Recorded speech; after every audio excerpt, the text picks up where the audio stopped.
नमस्कार।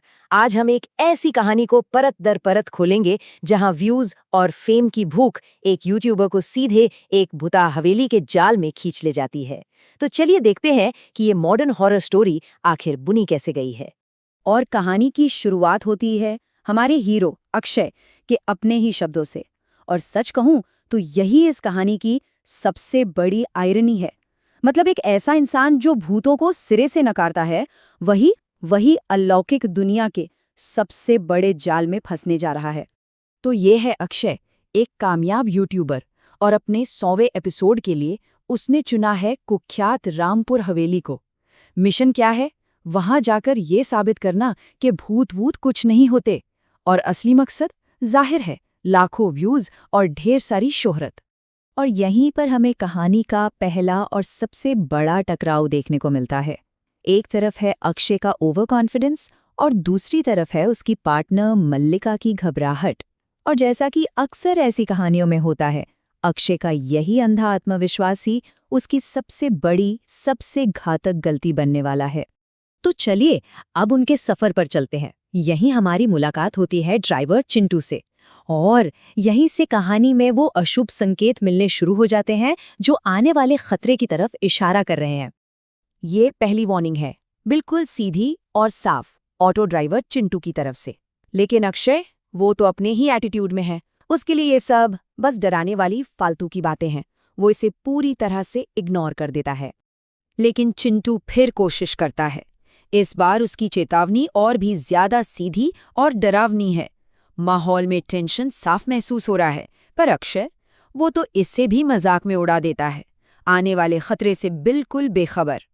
और फिर गेट पर पहुंचकर चिंटू कुछ ऐसा दिखाता है जिससे सब कुछ साफ हो जाता है। ये कोई आम राइड नहीं है, ये एक जाल है। वो सोने और खून से सने सामान का एक डब्बा दिखाता है, अपनी पिछली सवारी का। यहीं पता चलता है कि चिंटू का असली मोटिवेशन क्या है। अक्षय और मल्लिका उसके अगले शिकार हैं। और बस खेल खत्म।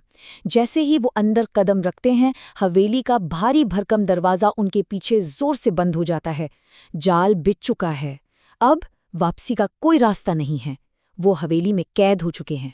दरवाजा बंद होते ही असली खौफ का खेल शुरू होता है।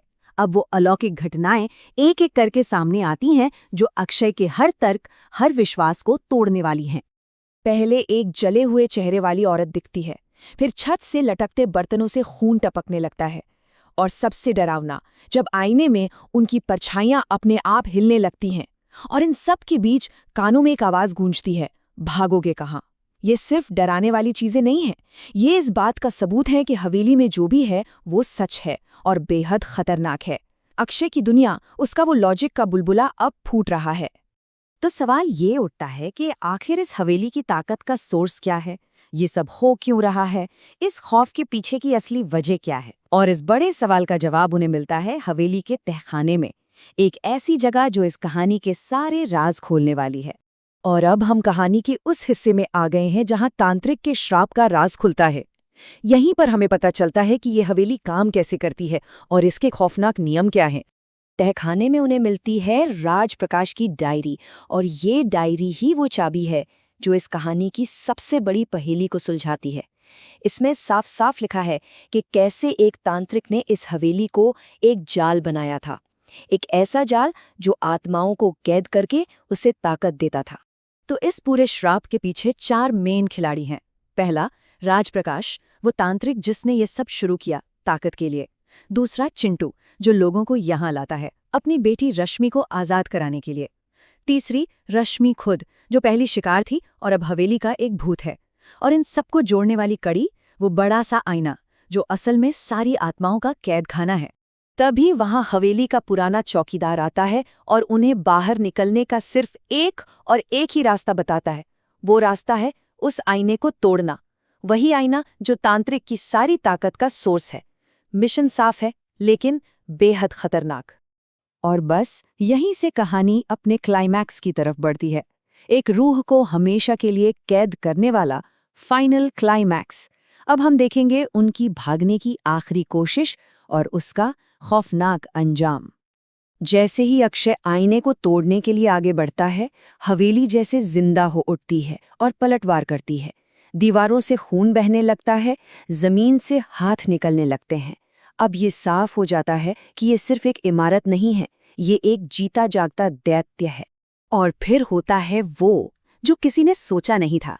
आईने के अंदर से एक भूतिया हाथ बाहर निकलता है और सीधा अक्षय को पकड़ लेता है। ये कहानी का टर्निंग पॉइंट है। वो आईना जो अब तक सिर्फ एक कैदखाना था, अब खुद एक शिकारी बन चुका है। और उस वक्त अक्षय के मुंह से जो आखिरी शब्द निकलते हैं वो सब कुछ कह जाते हैं। मुझे जाने दो मल्लिका, कम से कम तुम तो बच जाओ। ये मेरी गलती थी। उसका जो सफ़र ओवर कॉन्फिडेंस से शुरू हुआ था वो अब पछतावे और बलिदान पर आकर खत्म होता है। इसके बाद आईना अक्षय को पूरी तरह से अपने अंदर खींच लेता है। उसकी चीखें शीशे के पीछे ही कहीं दफन हो जाती हैं, हमेशा हमेशा के लिए। सोचिए, जिस सच को वो एक मजाक साबित करने आया था, वो अब खुद उसी सच का एक हिस्सा बन चुका है। तो अक्षय के बाद क्या होता है? हवेली का दरवाजा अचानक खुलता है और मल्लिका किसी तरह बाहर भाग निकलती है। बाहर वो चिंटू से मिलती है जिसे कोई अफसोस नहीं है। बाद में पुलिस को अक्षय का कैमरा मिलता है और उसकी आखिरी फुटेज वो सब कुछ दिखा देती है। वो फुटेज ही इस पूरी खौफनाक रात का इकलौता सबूत बन जाती है। तो क्या यहाँ ये कहानी खत्म हो जाती है? क्या ये खौफ का सिलसिला रुक जाता है? नहीं। कहानी का आखिरी सीन एक और भी ज्यादा परेशान करने वाली हकीकत हमारे सामने लाता है। कहानी के बिल्कुल अंत में हम देखते हैं कि चिंटू एक नए ट्रैवल ब्लॉगर को अपनी ऑटो में बिठा के उसी हवेली की तरफ ले जा रहा है और वो कहता है, माफ करना बेटा, मैं और क्या कर सकता हूँ, मेरी बेटी वो अभी भी वहीं है। और उसके ये शब्द साफ कर देते हैं कि ये श्राप, ये खौफ का चक्र कभी खत्म नहीं होगा। ये एक लाचार बाप की उम्मीद पर चलता रहेगा, हमेशा।